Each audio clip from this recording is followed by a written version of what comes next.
Padre, te honramos, te glorificamos, te exaltamos, te damos gracias porque nos podemos acercar hoy, Señor, como todos los lunes, para aprender un poco más acerca de ti. Habla en nuestro corazón y en nuestra vida, enséñanos, Dios, que nuestro entendimiento sea abierto de la misma manera que fue abierto el entendimiento de los discípulos para que podamos comprender lo que tú quieres decirnos el día de hoy. En el nombre de Jesús te lo pedimos. Amén. Muy bien, pluma, papel, lápiz y una actitud enseñable es lo que vamos a necesitar el día de hoy para aprender un poco más acerca de nuestro Señor. Semana 14, Efesios, capítulo 6, versos del 10 al 20. La armadura de Dios, parte 1.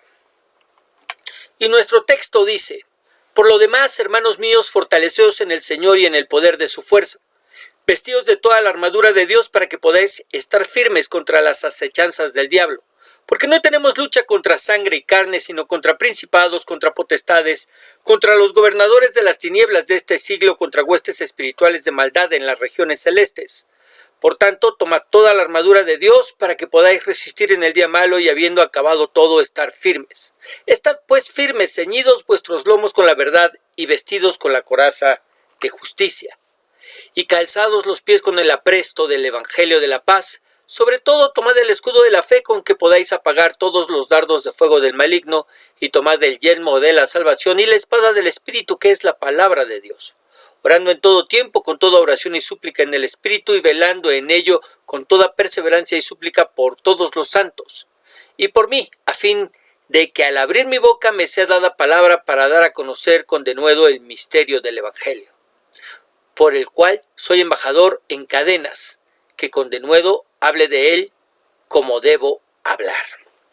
Muy bien, no sé a cuántos de nosotros nos podría parecer una casualidad que después de hablar de manera amplia sobre la necesidad de someternos los unos a los otros, ahora hable sobre la batalla, sobre la guerra espiritual que libramos en contra del enemigo de nuestras almas y sus huestes de maldad. A mí no me parece una casualidad. Porque siempre que pretendemos obedecer a nuestro Señor y Dios, encontraremos oposición de parte del diablo. ¿Cómo podemos protegernos? De eso vamos a hablar a través de toda nuestra enseñanza. Vamos a ver. Efesios 6:10 comienza diciéndonos: por lo demás, hermanos míos, fortaleceos en el Señor y en el poder de su fuerza. Y la primera pregunta que necesitamos hacernos el día de hoy es: ¿de dónde debe provenir nuestra fortaleza? Mire, si intentamos enfrentar nuestra vida cristiana en nuestras fuerzas, lo más seguro es que fracasaremos. O terminaremos finalmente haciendo lo que los judíos hicieron cuando intentaron obedecer a toda la ley en su capacidad. ¿Qué? Haciendo nuevas normas, haciendo nuevas reglas, nuevos lineamientos para poder obedecer los ya establecidos. Sin embargo, Pablo nos dice que el secreto de nuestra fortaleza no se encuentra en nosotros, como muchas filosofías hoy en día pretenden hacernos creer, sino que el secreto de nuestra fortaleza se encuentra en el Dios al que adoramos, servimos y obedecemos. Yo quiero que por un instante pienses en la situación de nuestros hermanos en ese primer siglo, en donde eran perseguidos por los judíos y eran perseguidos también por los romanos. Los ejércitos de Roma estaban al servicio del emperador y tenían la orden de tomar a los cristianos, capturarlos y llevarlos para que fueran empalados, es decir, atravesados con un palo, bañados en brea, y se les prendía fuego para que sirvieran como teas que alumbraban a la ciudad, para ser crucificados, para ser echados en un circo romano, para ser devorados por las fieras, o hallar la muerte en manos de los gladiadores. Necesitaban ser fortalecidos, y no en la fortaleza que proviene de la persona, de su ser interior, sino necesitaban la fuerza, la fortaleza del Dios al que adoraban, servían y obedecían. Y eso es lo que nos está diciendo Pablo: fortalecernos en el Señor, en el poder de su fuerza. Es en Dios en quien necesitamos fortalecernos, en ese poder de su fuerza. Lo que me lleva a preguntarte: ¿qué tan poderoso es nuestro Dios? Piénsalo, por favor. ¿Qué tan poderoso es nuestro Dios? Yo quiero decirte que no hay ser más poderoso en el universo que Él. Él fue el creador de todo y todo es sostenido y sustentado por Él. Todo lo hizo a través de su palabra y de eso tenemos testimonio en los primeros capítulos del Génesis, donde se nos narra la manera en que todo fue hecho y a partir de ahí tenemos el testimonio del poder y de la fortaleza que en nuestro Dios hay y la manera en que nos fortaleció y dio poder a sus escogidos para que pudieran hacer todas las cosas que les había mandado. Así es como vemos a Noé recibiendo la fortaleza, la guía y la dirección para hacer el arca en el que él y su familia y las parejas de animales que Dios envió se salvaran del diluvio que azotó la tierra. Pasados los años, Dios levantó a Moisés como profeta, con la finalidad de liberar a Israel de 430 años de esclavitud y presentarse ante Faraón, rey de Egipto, para manifestar a través de hechos poderosos y milagros que venía de parte de Dios. Después de Moisés, fueron levantados más de una veintena de profetas que se presentaron ante Israel para exhortarles. Todos enviados de parte de Dios y todos siendo fortalecidos por el poder de su fuerza, hasta que llegamos a la máxima manifestación del poder y de la misericordia de Dios en Jesucristo, donde a través de su vida hizo innumerables obras de poder para demostrar que era el Dios hecho hombre y del que Juan nos dice en Juan 21:25. Y hay también otras muchas cosas que hizo Jesús. Esto está al final del Evangelio. Es decir, no solamente estas cosas que están escritas, sino también otras muchas cosas que hizo Jesús, las cuales si se escribieran una por una, pienso que ni aún en el mundo cabrían los libros que se habrían de escribir. Amén. De manera que nos ha quedado claro que tenemos un Dios que es poderoso y que nos fortalece. La pregunta entonces a respondernos es ¿cómo? ¿Cómo es que somos fortalecidos por Dios? Lo primero que necesitamos saber no es cómo, sino a través de quién. La Biblia nos enseña que es el Espíritu Santo la persona encargada de investirnos de poder de lo alto. Eso fue lo que el Señor les enseñó a los discípulos instantes antes de su ascensión. Vamos a verlo, Hechos capítulo 1, verso 6. Hechos 1:6 que dice: Entonces los que se habían reunido le preguntaron diciendo: Señor, ¿restaurarás el reino de Israel en este tiempo? Y les dijo: No os toca a vosotros saber los tiempos o las sazones que el Padre puso en su sola potestad, pero recibiréis poder cuando haya venido sobre vosotros el Espíritu Santo y me seréis testigos en Jerusalén, en toda Judea, en Samaria y hasta lo último de la tierra. Es decir, recibirían poder cuando haya venido sobre vosotros el Espíritu Santo, la persona de la Trinidad, la tercera persona de la Trinidad, el Espíritu Santo es el encargado de revestirnos de poder de lo alto para poder ser testigos del Señor en donde vivimos, estamos y nos movemos.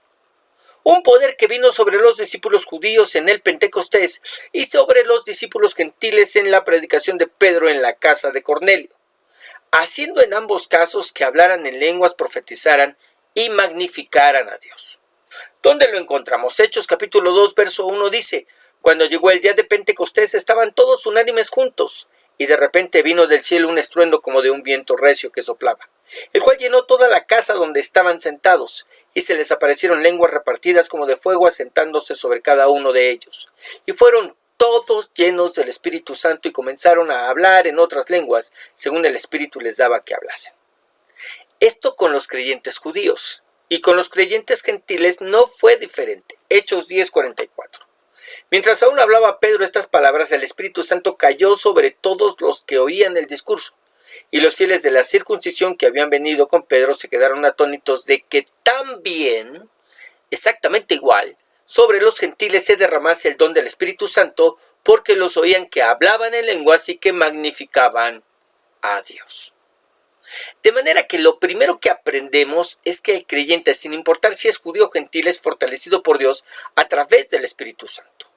Lo segundo que la Escritura enseña, a través del Señor Jesús, es que es a través de la oración que Dios nos fortalece. ¿Dónde? ¿Dónde dice? Bueno, cuando el Señor va a orar a Getsemaní, ahí le dice a Pedro que es a través de la oración que son y serán fortalecidos. Mateo 26:40. Vamos a leerlo. Vino luego a sus discípulos y los halló durmiendo y les dijo, y dijo a Pedro: ¿así que no habéis podido velar conmigo una hora? Velad y orad para que no entréis en tentación. El espíritu a la verdad está dispuesto, pero la carne es débil. ¿Cómo seremos fortalecidos para no hacer caso y no dejarnos arrastrar por la debilidad de nuestra carne? Velad y orad para que no entréis en tentación. Velad y orad. Y tiene sentido, ya que cuando nosotros oramos, lo estamos haciendo ante la presencia de nuestro Dios, y es esa presencia la que nos fortalece. Invocamos su nombre, oramos y en el proceso somos fortalecidos. Además de recibir guía y dirección para nuestras vidas. Precisamente por eso les dice el Señor que es orando que podrán enfrentar las tentaciones que vengan a sus vidas y vencerlas. Así que la oración trae fortaleza a nuestras vidas, pero también su palabra. ¿Cómo? A través de leer en ella cómo es que Dios es nuestra fortaleza. Mire, le voy a presentar algunos textos en la Escritura que nos habla acerca de cómo es que Dios nos fortalece. Los vamos a leer y usted va a ser testigo de cómo el Espíritu Santo toma estas palabras y trae convicción de fortaleza en nuestras vidas. Fíjese bien. Isaías 41:10. Así que no temas, porque yo estoy contigo. No te angusties, porque yo soy tu Dios. Te fortaleceré y te ayudaré. Te sostendré con mi diestra victoriosa. Salmo 28:7. El Señor es mi fuerza y mi escudo. Mi corazón en Él confía. De Él recibo ayuda. Mi corazón salta de alegría y con cánticos le daré gracias. Salmo 73:26. Podrán desfallecer mi cuerpo y mi espíritu, pero Dios fortalece mi corazón. Él es mi herencia eterna. Segunda de Tesalonicenses 3:3. Pero el Señor es fiel, y Él los fortalecerá y los protegerá del maligno. Filipenses 4:13. Todo lo puedo en Cristo que me fortalece. Versos que al leer, meditar, escudriñar, generan la seguridad de que seremos fortalecidos por el Señor. Y ahora sabemos que lo hace a través de su Espíritu cuando levantamos nuestra voz en oración. De manera que si queremos ser fortalecidos en el poder de su fuerza, a leer y orar. Muy bien. Verso 11. Vestíos de toda la armadura de Dios para que podáis estar firmes contra las acechanzas del diablo. Y lo primero que debemos destacar es que las acechanzas del enemigo, del diablo, Satanás, no van a dejar de pasarnos. Siempre estaremos bajo la mira del enemigo. ¿Qué es lo que busca? ¿Qué es lo que pretende? ¿Qué es lo que quiere? Hacernos caer para después destruirnos. Por eso nos dice que necesitamos de toda la armadura de Dios para estar firmes, para no tambalearnos y caer. Así que las acechanzas del diablo siempre estarán en nuestra contra. Y eso es lo que les dice a esos hermanos y a nosotros. Lo segundo que llama la atención es que debemos usar toda la armadura de Dios. No solo una parte de ella, sino toda. ¿Por qué? Imagínese a un soldado que sale a la guerra y lo hace sin casco para proteger su cabeza y sin las botas que protegen sus pies. ¿Qué pasará con él? Con toda seguridad, esas áreas que dejó desprotegidas, cabeza y pies, serán el punto débil que el enemigo atacará. Precisamente por eso nos pide ponernos toda la armadura, para no dejar áreas débiles en nuestra vida que se conviertan en el blanco de ataque de nuestro adversario, el diablo. Y lo tercero a destacar es que somos nosotros los que necesitamos vestirnos con dicha armadura. Dios no nos viste, el Espíritu Santo no nos viste, sino que somos nosotros los que necesitamos vestirnos con toda esa armadura. Y eso es algo que necesitamos hacer todos los días. Así como todos los días nos vestimos para salir de casa y realizar nuestras actividades cotidianas, de la misma manera como cristianos necesitamos vestirnos con toda la armadura de Dios todos los días. ¿Por qué? Porque todos los días estamos en guerra espiritual. Porque todos los días estamos bajo el acecho del enemigo. porque todos los días el diablo pretende hacernos daño. ¿Qué pasa si no me he visto todos los días? Bueno, ese día seré vulnerable a sus ataques y es muy probable que caiga, que tropiece, que le falle al Señor. ¿Por qué? Por no haberme vestido de manera apropiada para la batalla ese día. Vamos a leer lo siguiente. En la vida cristiana batallamos en contra de fuerzas malignas poderosas, encabezadas por Satanás, un luchador vicioso. Para contrarrestar sus ataques debemos depender de la fortaleza de Dios y usar cada pieza de la armadura.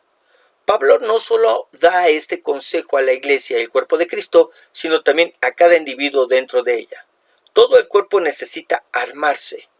Cuando usted lucha contra los gobernadores de las tinieblas, hágalo en la fortaleza de la iglesia, cuyo poder viene del Espíritu Santo. Muy bien. Verso 12.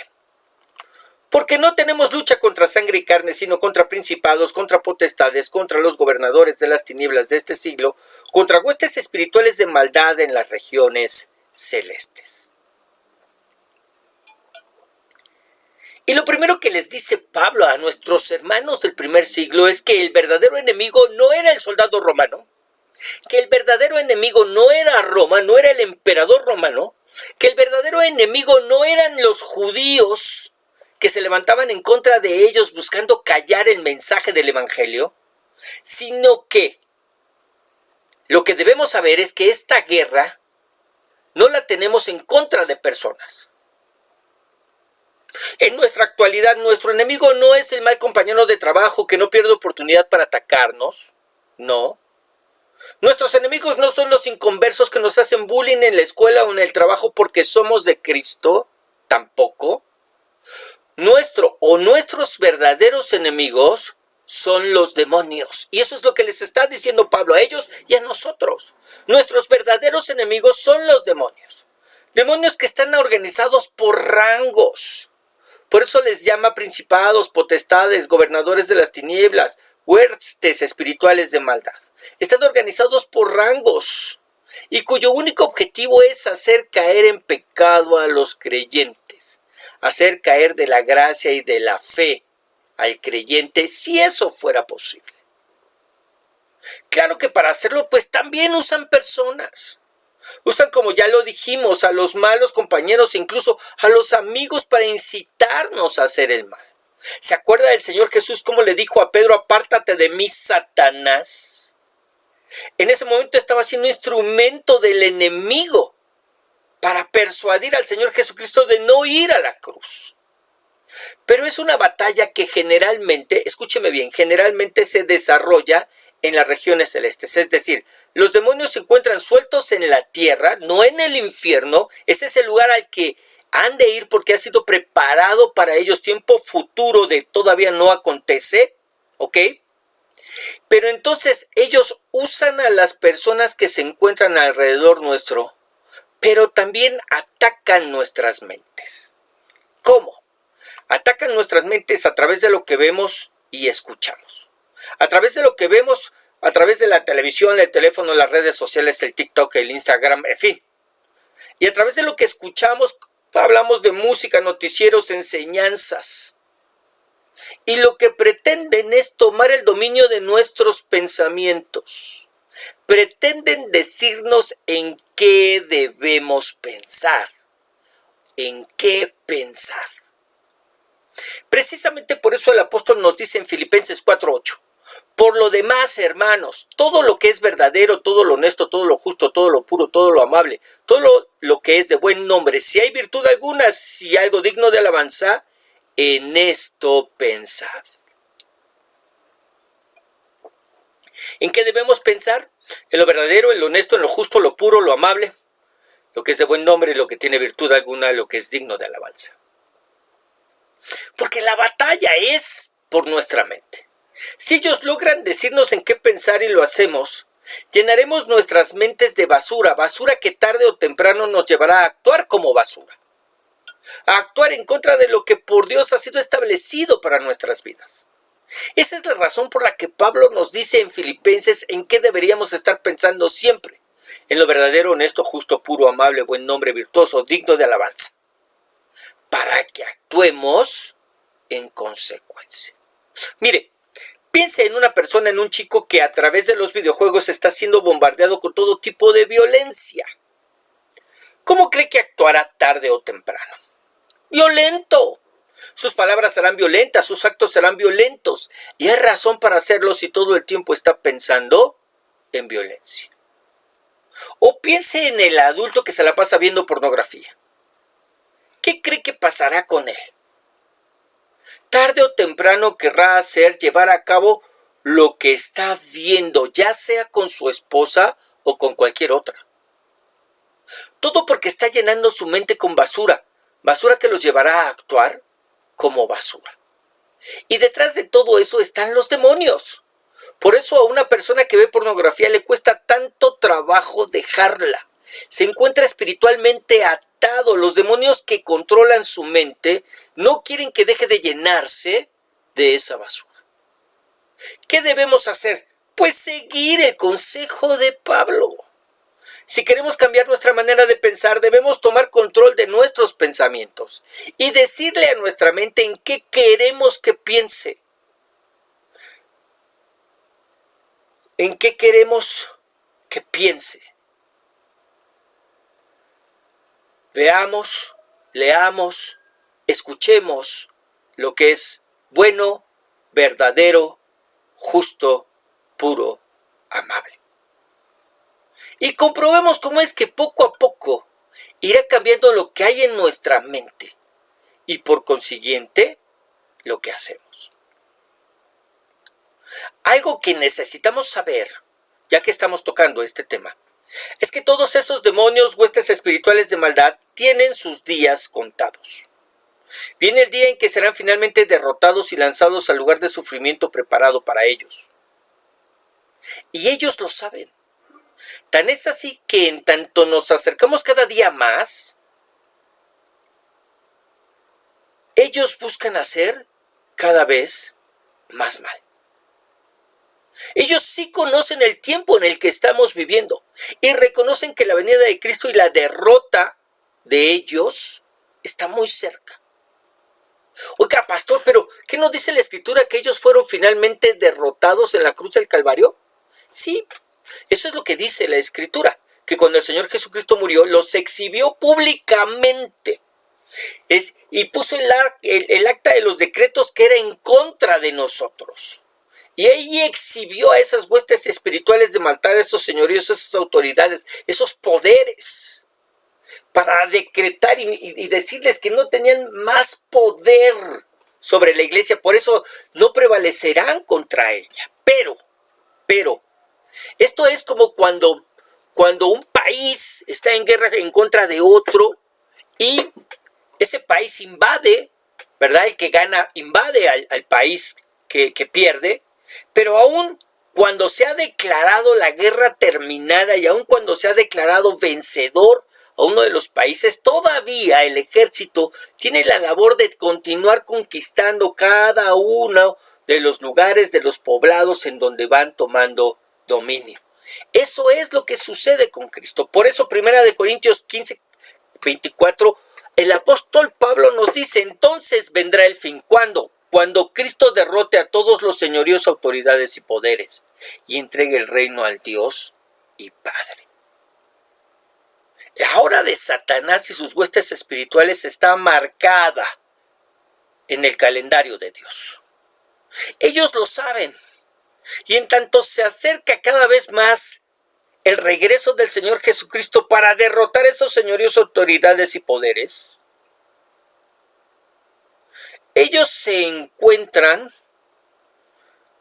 haciendo cada vez más mal porque saben que su hora está cerca. Por eso nos dice que anda como león rugiente buscando a quien devorar, porque sabe que su hora está cerca. Muy bien, vamos a ver el siguiente comentario. Estos gobernantes malignos, seres satánicos y príncipes de las tinieblas no son personas sino ángeles caídos a los que Satanás controla. No son simples fantasías, son reales. Enfrentamos un ejército poderoso que tiene por meta destruir la iglesia de Cristo. Cuando creemos en Cristo y nos unimos a su iglesia, estos seres vienen a ser nuestros enemigos y emplean todo tipo de ardides para apartarnos de Cristo y hacernos pecar otra vez. Aunque estamos seguros de la victoria, debemos batallar hasta que Cristo venga, porque Satanás lucha constantemente en contra de todos los que están del lado del Señor.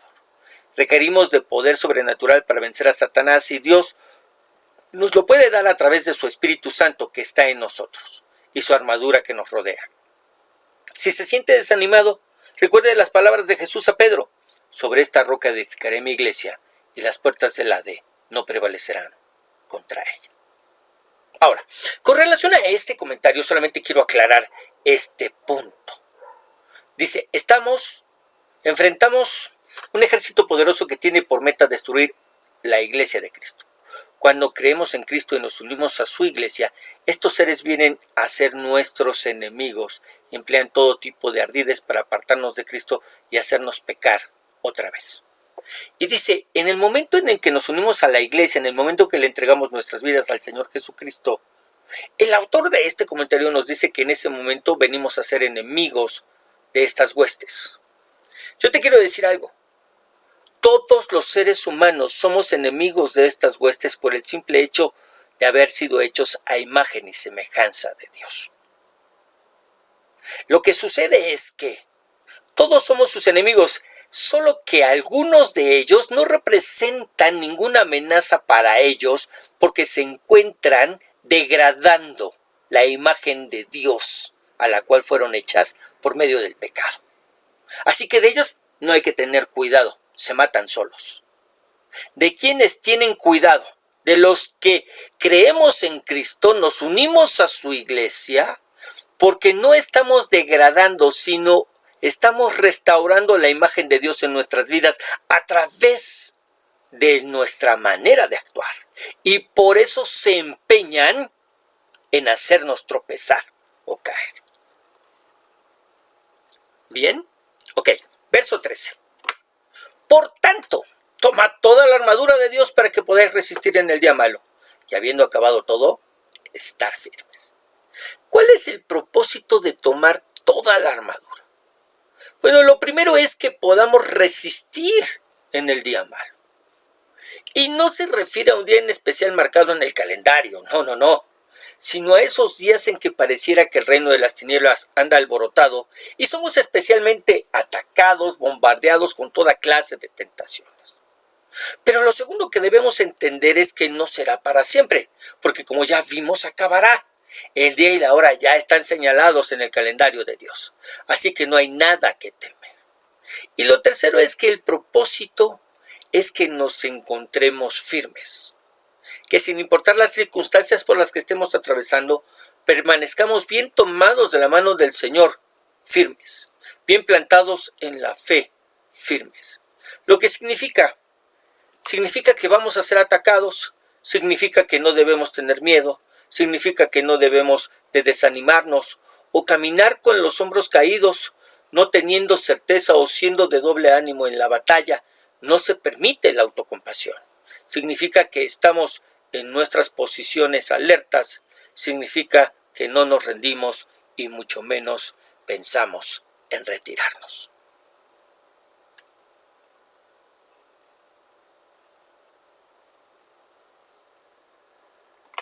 Por tanto, toma toda la armadura de Dios para que puedas resistir en el día malo y habiendo acabado todo, estés firme. Oremos.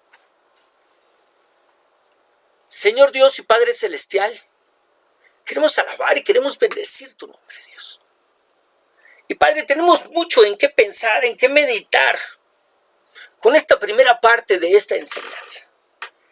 Te estamos agradecidísimos, Señor, porque hasta aquí nos has ayudado a entender, a comprender que estamos en una guerra, en una batalla de todos los días. Que nuestros enemigos no son esos que se declaran enemigos nuestros por causa de Cristo. Ellos son solamente un instrumento en las manos de su padre, el diablo, Satanás. Señor, que nuestra verdadera lucha es contra las huestes espirituales de maldades, en contra de demonios. Y Padre eterno, que es una batalla, una lucha que no podemos enfrentar cuerpo a cuerpo. No podemos enfrentar en nuestras fuerzas, sino que necesitamos de tu fortaleza, ser fortalecidos en el poder de tu fuerza, y para eso necesitamos leer y orar, porque es el Espíritu Santo quien nos fortalece. Señor, en el nombre de Jesús, ayúdanos, Padre eterno, para entender todas estas cosas, que esas acechanzas siempre van a estar ahí, que el diablo nos odia, pero odia a todos, pero en especial a aquellos que estamos restaurando tu imagen en nuestras vidas a través de la obediencia. Padre, en el nombre de Jesús, ayúdanos, Señor, a no pecar, a no fallarte, a estar firmes, a pesar de las circunstancias, a pesar de las situaciones, a pesar de aquello por lo que estamos atravesando y estamos viviendo, podamos permanecer firmes sin negar nuestra fe, sin pensar en retirarnos, en dar pasos atrás, manteniéndonos firmes en nuestras posiciones, alertas, haciendo aquello para lo cual fuimos ganados, tomados por ti, sin desanimarnos, sin ser de doble ánimo, sin tener miedo, Señor, sabiendo que seguiremos siendo atacados en tanto estemos haciendo lo que es correcto. Padre, en el nombre de Jesús te lo pedimos. Amén. Muy bien, nos estamos despidiendo, no sin antes recordarte que nos escuchamos todos los días a través de un devocional. Los días domingos recibes una reflexión y todos los lunes recibes tu estudio bíblico. De verdad, rogamos al Señor que estas enseñanzas estén siendo de bendición para tu vida y te ayuden a alcanzar su eterno propósito. Bendiciones.